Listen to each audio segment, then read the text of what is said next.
इसके अलावा भी कुछ फॉर्म कंट्रोल्स हैं, लाइक अगर आप चाह रहे हैं कि आप यूज़र से फ़ोटो इनपुट लें, तो उसके लिए input type file name photo है।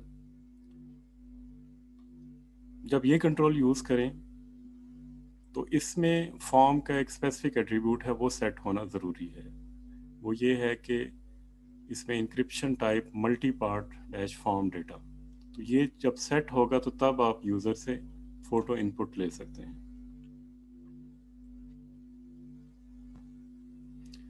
फॉर्म लेबल्स जो यूज़ होते हैं वो कोई एक्सप्लेनेटरी टेक्स्ट आप किसी स्पेसिफिक फील्ड के लिए यूज़ करना चाह रहे हैं तो लेबल को यूज़ कर सकते हैं।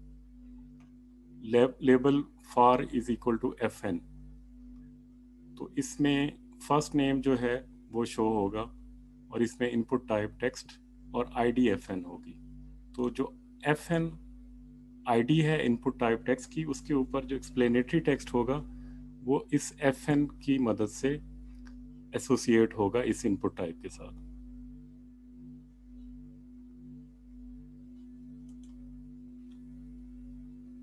तो लेबल्स जो हैं यूजेबिलिटी के लिए भी यूज़ होते हैं और एक्सेसिबिलिटी के लिए भी यूज़ होते हैं।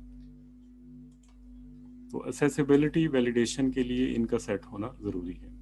ये एग्जांपल है फॉर्म की, कि फॉर्म के अंदर आपने ये post method action apply now, फिर उसके बाद ये डिफरेंट जो इनपुट कंट्रोल्स हैं, like input name subject type hidden, फिर उसके बाद फील्ड सेट आपने ग्रुप कर दिया डिफरेंट फील्ड्स को कि इसके अंदर ये जितनी भी ऑप्शंस हैं दे आर ग्रुप्ड। और फिर इसके अलावा ये डिफरेंट पर्सनल डिटेल्स हैं, ये अलग से ग्रुप है, इसमें कुछ और इनपुट कंट्रोल्स हैं उनको आपने टाइप कर दिया, और फिर ये डिफरेंट और कंट्रोल्स हैं। तो इसको जब आप dot H T M L करके सेव करेंगे तो उसकी आउटपुट इस तरह की आ जाएगी। तो ये एक फील्ड सेट है एकेडमिक इंफॉर्मेशन, और दूसरी है पर्सनल डिटेल्स, और ये एक टेक्स्ट एरिया है जिसमें टर्म्स एंड कंडीशन है, और ये दो बटन इसमें आप शो करा रहे हैं।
जो टैब इंडेक्स है ये किसी भी H T M L attribute को कंट्रोल करने के लिए यूज़ होता है कि किस ऑर्डर में उसका जो फोकस है एक फील्ड से दूसरी फील्ड के ऊपर ट्रांसफ़र होगा।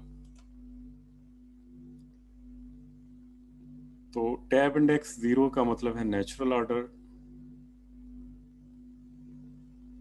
तो जिसका इंडेक्स जो ज़्यादा होगा, if x is greater than y then elements with tab index x are iterated before element with tab index y। तो जिसका टैब इंडेक्स मैक्सिमम होगा वो पहले आइटरेट होगा, और जिसका एलिमेंट किसी एलिमेंट का अगर टैब इंडेक्स नेगेटिव होता है तो वो स्किप होगा। नेक्स्ट है HTML फ्रेम्स। तो वेब पेज को लॉजिकली डिवाइड करने के लिए डिफरेंट मॉडल्स हैं, तो उसमें एक HTML फ्रेम भी है। आप अपने वेब पेज को डिफरेंट पोर्शंस में डिवाइड कर सकते हैं और वहाँ पे डिफरेंट कंटेंट को शो कर सकते हैं। लाइक जो टॉप फ्रेम है वहाँ पे आप नेविगेशन बार रख सकते हैं जिसमें home button, about button, image gallery या इस तरह के बटन्स रख सकते हैं। फिर ये जो दो पोर्शन है इसमें डिफरेंट जो कंटेंट है, डिफरेंट पेजेस हैं, उनको डिस्प्ले किया जा सकता है।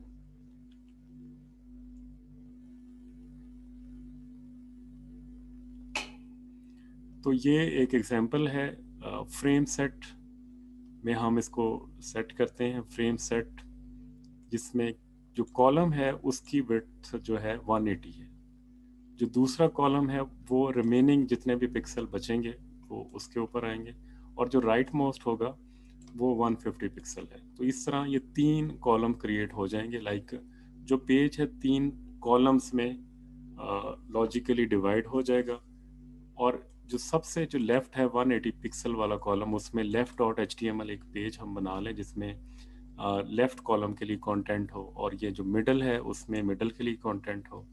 फिर जो 150 पिक्सल वाला है उसमें हम अलग से कंटेंट को शो कर सकते हैं।